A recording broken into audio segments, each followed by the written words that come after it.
Good morning my dear student, कैसे हैं आप। प्रीवियस लेक्चर आपने ज़रूर देखा होगा। आज नया कॉन्सेप्ट लेके आए हैं, मतलब internal resistance of cell. Internal resistance of cell के बारे में डिस्कशन है, तो देखिएगा, पूरा वीडियो ज़रूर देखिएगा और कमेंट ज़रूर करिएगा। तो मेरा नाम है राकेश कुमार विश्वकर्मा, इस चैनल में आपका स्वागत है। देखते रहिए, कमेंट ज़रूर करिए।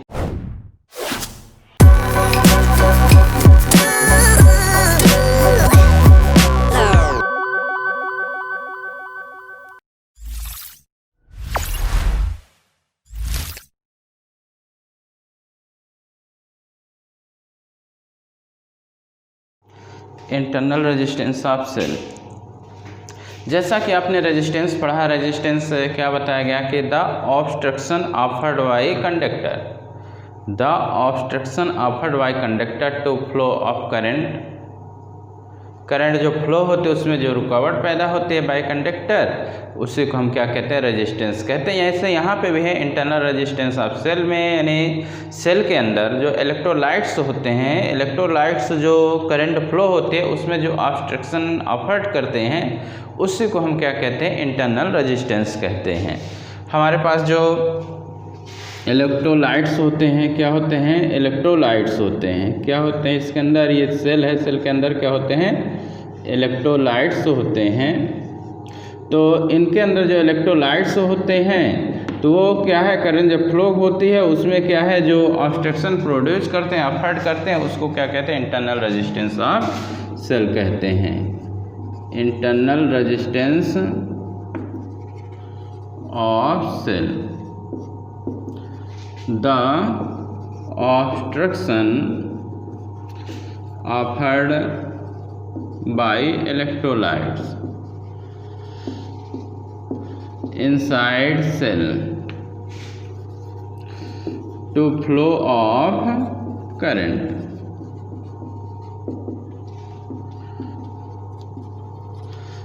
is called internal resistance of cell।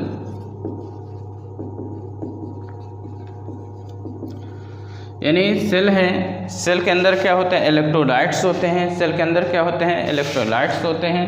अब इलेक्ट्रोलाइट्स जो क्या है, जो करंट फ्लो होती है उसमें जो ऑब्स्ट्रक्शन प्रोड्यूस करेंगे, जो आयंस ऑब्स्ट्रक्शन प्रोड्यूस करेंगे जो इलेक्ट्रोलाइट्स, तो उसी को हम क्या कहते हैं, इंटरनल रेजिस्टेंस ऑफ सेल कहते हैं। Internal resistance of cell, the obstruction offered by, the obstruction offered by electrolytes inside cell to flow of current is called internal resistance of cell कहते हैं। इसको स्मॉल आर से क्या करते हैं, represent करते हैं, स्मॉल आर से रिप्रेजेंट करते हैं। और इसकी जो यूनिट होती है, यूनिट जो इंटरनल रेजिस्टेंस की यूनिट होती है, यूनिट क्या होती है, ओम होती है। इसका जो सिंबल होता है, सिंबल कैसे रिप्रेजेंट किया गया है, ये सेल हो गया, ये इस प्रकार का क्या होता है, इसका सिंबल होता है। ये क्या होता है, सिंबल रिप्रेजेंट करने का ये तरीका होता है। ये इस प्रकार क्या करते हैं, इंटरनल रेजिस्टेंस को क्या करते हैं, इंटरनल रेजिस्टेंस ऑफ सेल को रिप्रेजेंट किया जाता है। तो इसको आपको थोड़ा ध्यान रखना है कि electrolytes, the obstruction offered bye electrolytes जो होंगे सेल के अंदर, वो जो करंट फ्लो होती है उसमें जो रुकावट पैदा करते हैं, ऑब्स्ट्रक्शन ऑफर्ड जो होता है, उसी को हम क्या कहते हैं, इंटरनल रेजिस्टेंस ऑफ सेल कहते हैं। इंटरनल रेजिस्टेंस है, यूनिट ओम हो गई, और सिंबल इसका, ये सिंबल आपका होता है। अब इसके जो फैक्टर हैं, इसके फैक्टर्स बता रहे हैं कि इंटरनल रेजिस्टेंस ऑफ जो सेल है, इसके फैक्टर्स जो अफेक्टिंग जो फैक्टर्स होते हैं, कौन कौन से होते हैं। Just discuss about resistance of cell. पहला नंबर है डिस्टेंस बिटवीन टू इलेक्ट्रोड। ये इलेक्ट्रोड हैं, ये क्या है, इलेक्ट्रोड हैं। इन इलेक्ट्रोडों की यदि डिस्टेंस हम क्या कर दें, बढ़ा दें, दोनों इलेक्ट्रोडों के बीच के यदि हम डिस्टेंस क्या कर देते हैं, बढ़ा देते हैं। जब हम डिस्टेंस बढ़ा देंगे तो ये इलेक्ट्रॉन्स का जो पाथ होगा, length of path of electrons क्या हो जाएगा, इंक्रीज हो जाएगा। डिस्टेंस यदि हम बढ़ा दें, डिस्टेंस बिटवीन टू इलेक्ट्रोड्स यदि बढ़ा देंगे तो जो लेंथ ऑफ जो पाथ ऑफ जो इलेक्ट्रॉन्स होगा बिटवीन टू इलेक्ट्रोड क्या हो जाएगा, ये जब दूर दूर हो जाएंगे तो इलेक्ट्रॉन्स को चलने का जो डिस्टेंस है, पाथ है, वो बढ़ जाएगा। जब वो बढ़ जाएगा तो इंटरनल रेजिस्टेंस क्या हो जाएगा, बढ़ जाएगा। तो यानी डिस्टेंस बिटवीन टू इलेक्ट्रोड्स यदि डिस्टेंस हम इंक्रीज करते हैं तो इंटरनल रेजिस्टेंस भी क्या होता है, इंक्रीज होता है। डिस्टेंस बिटवीन टू इलेक्ट्रोड्स यदि इंक्रीज किया जाएगा तो इंटरनल रेजिस्टेंस भी क्या होगा, इंक्रीज होगा। क्या इंक्रीज होगा, क्योंकि ये जो इलेक्ट्रॉन है, लेंथ ऑफ जो पाथ ऑफ इलेक्ट्रॉन्स है वो क्या हो जाएगा, इंक्रीज हो जाएगा। लेंथ ऑफ पाथ ऑफ जो इलेक्ट्रॉन्स हो जाएगा वो क्या हो जाएगा, इंक्रीज हो जाएगा। अगला नंबर है कि जो एरिया ऑफ जो इलेक्ट्रोड होते हैं, एरिया ऑफ इलेक्ट्रोड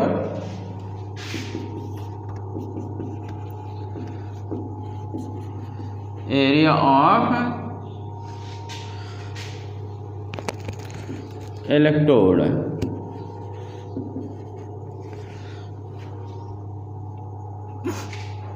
अब कहाँ पे डिप्ट है, विच डिप्ट इनटू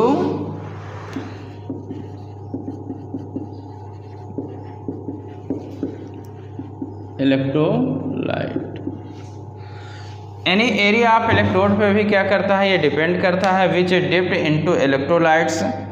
एरिया ऑफ, जैसे आपने उधर पढ़ा रेजिस्टेंस में, यदि पढ़े होंगे तो रेजिस्टेंस में आप देखे होंगे कि इंटरनल रेजिस्टेंस जो होता है, इंटरनल रेजिस्टेंस आप जो जो रेजिस्टेंस होता है, यानी रेजिस्टेंस और एरिया आपको कंडक्टर इनवर्सली प्रोपोर्शनल होता है, वहाँ देखे होंगे। तो एरिया इंक्रीज करते हैं तो रेजिस्टेंस वहाँ पे क्या होता था, डिक्रीज होता था। यहाँ पे हम क्या है, area of electrode which is dipped into electrolytes, या एरिया का मतलब हम इलेक्ट्रोड को किस में डिप्ट कर रहे हैं, इलेक्ट्रोलाइट्स में हम क्या कर रहे हैं, डिप्ट कर रहे हैं। तो एरिया ऑफ इलेक्ट्रोड जब इलेक्ट्रोलाइट्स में डिप करते हैं तो ये ज़्यादा होगा, क्या होगा, एरिया ऑफ इलेक्ट्रोड यदि ज़्यादा होगा तो जो नंबर ऑफ जो इलेक्ट्रॉन्स होंगे flowing per second, number of electron flowing per second through the electrolytes क्या हो जाएंगे, इंक्रीज हो जाएंगे। क्या हो जाएंगे, इंक्रीज हो जाएंगे। नंबर ऑफ जो इलेक्ट्रॉन्स होंगे flowing per second through electrolytes क्या हो जाएंगे, इंक्रीज हो जाएंगे। तो इंटरनल रेजिस्टेंस ऑफ सेल क्या हो जाएगा, डिक्रीज हो जाएगा।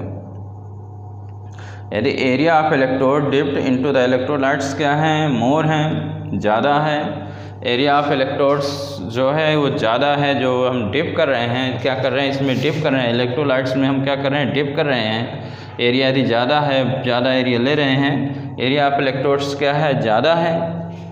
एरिया ऑफ इलेक्ट्रोड ज़्यादा है, जब हम इलेक्ट्रोलाइट्स में क्या करेंगे, डिप करेंगे तो नंबर ऑफ जो इलेक्ट्रॉन्स है फ्लोइंग पर सेकंड वो क्या हो जाएगा, इंक्रीज हो जाएगा। जब इंक्रीज हो जाएगा तो रेजिस्टेंस क्या हो जाएगा, आपका डिक्रीज हो जाएगा। यानी नंबर ऑफ इलेक्ट्रॉन्स जो flowing per second through electrolytes क्या हो जाएंगे, इंक्रीज हो जाएंगे। तो resistance, internal resistance of cell क्या हो जाएगा, आपका डिक्रीज हो जाएगा। तो यानी एरिया हम क्या कर रहे हैं, इंक्रीज कर रहे हैं, तो इंटरनल रेजिस्टेंस क्या होता है, डिक्रीज होता है। एरिया इंक्रीज करेंगे तो इंटरनल रेजिस्टेंस क्या होगा, डिक्रीज होगा। हमने बताया कि एरिया ऑफ इलेक्ट्रोड से यदि इंक्रीज कर देंगे, बढ़ा देंगे, और इलेक्ट्रोलाइट्स में जब हम डिप करेंगे, इलेक्ट्रोलाइट्स में जब डिप करेंगे तो नंबर ऑफ जो इलेक्ट्रॉन फ्लोइंग पर सेकंड है थ्रू इलेक्ट्रोलाइट्स वो इंक्रीज हो जाएगा। Number of electrons flowing per second through electrolytes increase हो जाएगा। तो जब इंक्रीज हो जाएगा तो resistance, internal resistance of cell क्या हो जाएगा, डिक्रीज हो जाएगा। थर्ड नंबर होता है concentration of electrolytes, concentration of electrolytes. तो फर्स्ट और सेकंड जैसे कि हमने बता दिया, इस सेकंड लिख लीजिए, फिर हम थर्ड बता। थर्ड नंबर हमारा है कंसंट्रेशन ऑफ इलेक्ट्रोलाइट्स। तो हम कंसंट्रेशन ऑफ इलेक्ट्रोलाइट्स यदि हम बढ़ा रहे हैं, इंक्रीज कर रहे हैं, तो नंबर ऑफ जो मॉलिक्यूल्स हैं offer to resistance to flow of current वो क्या हो जाएगा। तो देखिए concentration of electrolyte third number है। तो यानी कंसंट्रेशन ऑफ इलेक्ट्रोलाइट्स इंक्रीज करेंगे तो इंटरनल रेजिस्टेंस भी क्या हो जाएगा, इंक्रीज हो जाएगा। कंसंट्रेशन ऑफ इलेक्ट्रोलाइट्स हम इंक्रीज करेंगे तो जो इंटरनल रेजिस्टेंस ऑफ सेल होगा वो भी क्या होगा, इंक्रीज होगा। जब हम इंक्रीज करेंगे कंसंट्रेशन ऑफ इलेक्ट्रोलाइट्स तो नंबर ऑफ जो मॉलिक्यूल्स हैं, number of molecules offering resistance to flow of current क्या हो जाएगा, इंक्रीज हो जाएगा। तो इंटरनल रेजिस्टेंस भी क्या हो जाएगा, इंक्रीज हो जाएगा। कंसंट्रेशन ऑफ इलेक्ट्रोलाइट्स यदि हम बढ़ा रहे हैं, कंसंट्रेशन ऑफ इलेक्ट्रोलाइट्स हम बढ़ा रहे हैं तो नंबर ऑफ जो मॉलिक्यूल्स हैं offering resistance to flow of current वो जब बढ़ जाएगा तो इंटरनल रेजिस्टेंस भी क्या हो जाएगा, बढ़ जाएगा। यानी नंबर ऑफ मॉलिक्यूल्स ऑफरिंग जो रेजिस्टेंस है वो क्या हो रहा है, इंक्रीज हो रहा है। यानी number of molecules offering resistance to flow of current क्या हो रहा है, इंक्रीज हो रहा है। तो इंटरनल रेजिस्टेंस भी क्या हो जाएगा, इसका इंक्रीज हो जाएगा। अगला नंबर होता है ऑन टेम्परेचर होता है। क्या होता है, टेम्परेचर होता है। आप यदि टेम्परेचर में कंडक्टर की बात करें तो टेम्परेचर में कंडक्टर की बात करते हैं। टेम्परेचर में यदि कंडक्टर की बात करें तो कंडक्टर में क्या होता था कि जब हम टेम्परेचर इंक्रीज करते थे तो रिलैक्सेशन टाइम डिक्रीज होता था। जब रिलैक्सेशन टाइम डिक्रीज होता था तो इंटरनल जो रेजिस्टेंस होता था आप कंडक्टर इंक्रीज होता था। वहाँ पे टेम्परेचर इंक्रीज करने पे रेजिस्टेंस क्या होता है, कंडक्टर में इंक्रीज होता है, बट यहाँ पे इलेक्ट्रोलाइट्स में क्या होता है, डिक्रीज होता है। यदि हम टेम्परेचर क्या कर रहे हैं, इंक्रीज कर रहे हैं, टेम्परेचर हम क्या कर रहे हैं, इंक्रीज कर रहे हैं, तो इंटरनल रेजिस्टेंस क्या होता है, डिक्रीज होता है। इंटरनल रेजिस्टेंस क्या होता है, डिक्रीज होता है। जब हम टेम्परेचर जब इंक्रीज करेंगे तो जो इलेक्ट्रोलाइट्स है उसकी विस्कोसिटी क्या हो जाती है, डिक्रीज हो जाती है। इलेक्ट्रोलाइट्स की विस्कोसिटी क्या हो जाएगी, डिक्रीज हो जाएगी। टेम्परेचर इंक्रीज करेंगे तो जो विस्कोसिटी ऑफ इलेक्ट्रोलाइट्स है वो क्या हो जाएगी, डिक्रीज हो जाएगी। ड्यू टू विच जो मोबिलिटी ऑफ जो आयंस होंगे इंक्रीज हो जाएंगे, मोबिलिटी ऑफ जो आयंस होंगे वो इंक्रीज हो जाएंगे। तो इंटरनल रेजिस्टेंस ऑफ सेल क्या हो जाएगा, डिक्रीज हो जाएगा। टेम्परेचर हम क्या कर रहे हैं, इंक्रीज करें, टेम्परेचर इंक्रीज करेंगे तो इंटरनल रेजिस्टेंस क्या होगा, डिक्रीज होगा।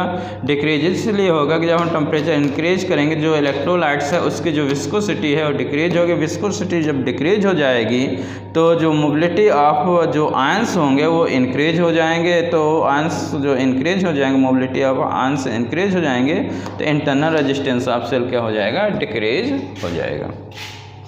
तो जो फैक्टर्स इसके होते हैं, अफेक्टिंग फैक्टर फोर्स होते हैं, डिस्टेंस बिटवीन टू इलेक्ट्रोड, यदि डिस्टेंस इंक्रीज करते हैं तो इंटरनल रेजिस्टेंस भी क्या होता है, इंक्रीज होता है।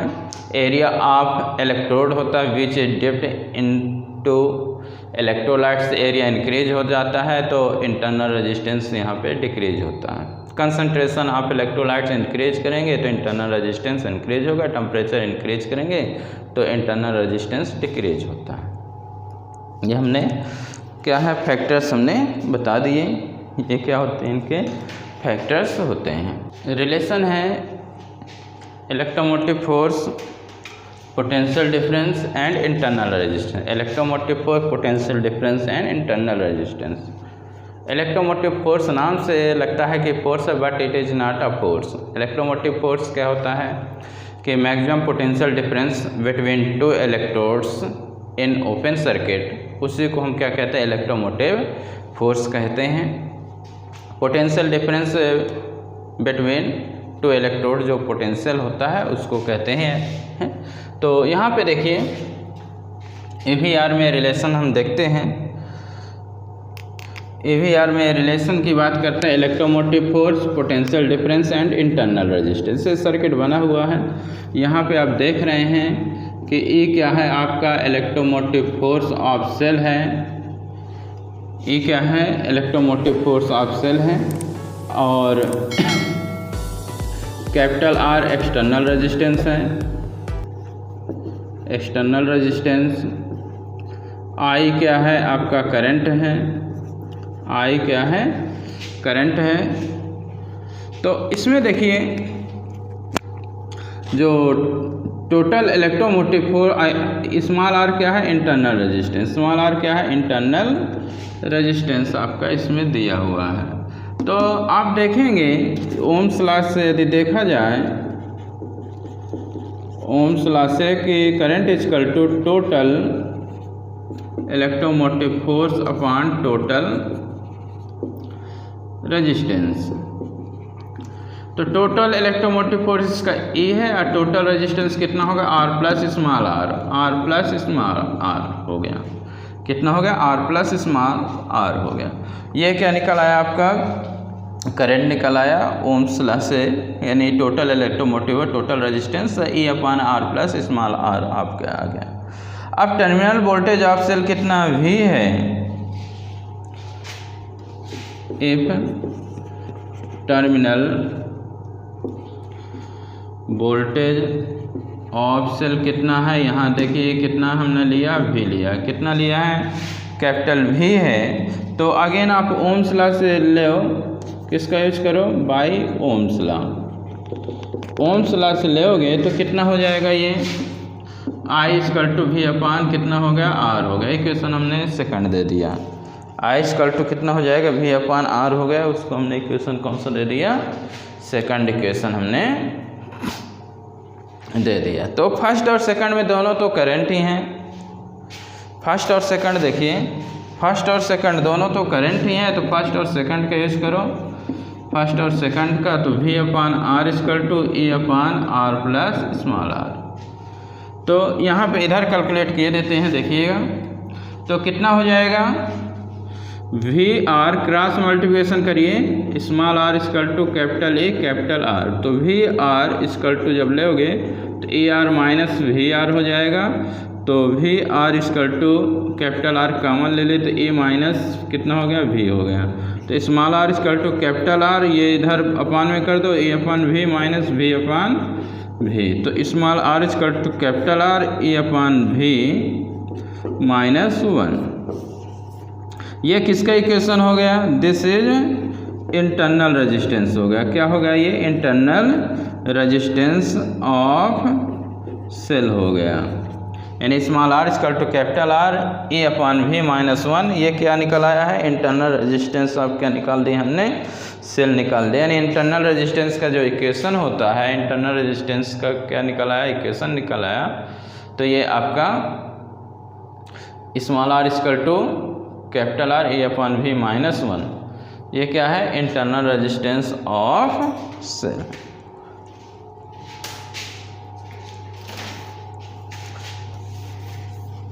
Internal resistance of cell. अब देखिए, अब हम क्या कर रहे हैं? ये तो एक्सप्रेशन हो गया, इंटरनल रेजिस्टेंस ऑफ सेल का एक्सप्रेशन हो गया। अब हम फर्स्ट इक्वेशन का यूज करेंगे। किसका इक्वेशन का यूज करेंगे? फर्स्ट इक्वेशन का यूज करेंगे। देखिए हमारे पास कितना आया था? पहला फर्स्ट इक्वेशन जब हम लेंगे फर्स्ट इक्वेशन, तो I equal to E upon R plus small r था। तो क्रॉस मल्टीप्लिकेशन करिए तो A इक्वल टू कितना हो जाएगा? I R plus I small r, I R plus I small r. अब ये I R क्या होता है? आपका V होता है। I R क्या होता है? V होता है। ओम्स लॉ यदि देखो तो I R कितना होता है? आपका V होता है। तो यहाँ पे रख दोगे तो A equal to V plus I R। V निकालो, कैपिटल V निकालोगे तो E माइनस I R निकल आया। ये आपका क्या निकल आया? ये आपका वोल्टेज होता है, terminal voltage, electromotive force, I current, और ये इंटरनल रेजिस्टेंस। ये आपका क्या होता है? रिलेशन होता है। क्या होता है? Relation between EV and R। ये आपका इनमें तीनों में क्या होता है? रिलेशन होता है। किनमें इंटरनल रेजिस्टेंस हो गया, करंट हो गया, इलेक्ट्रोमोटिव फोर्स हो गया, और उसमें ये तीनों में क्या होता है? ये रिलेशन होता है। बहुत अच्छा रिलेशंस होता है। यानी जो V इक्वल टू कितना होता है? E माइनस I R होता है। V का मतलब आपका टर्मिनल वोल्टेज, ये इलेक्ट्रोमोटिव फोर्स, I करंट हो गया, और स्मॉल r क्या हो गया? इंटरनल रेजिस्टेंस हो गया। क्या हो गया? ये स्मॉल r इंटरनल रेजिस्टेंस। तो ये आपका रिलेशन होता है। तो ये आपका कैसा लेक्चर लगा कमेंट करके ज़रूर बताना है। देखते रहिए, कमेंट करिए और शेयर करिए। Okay, thank you.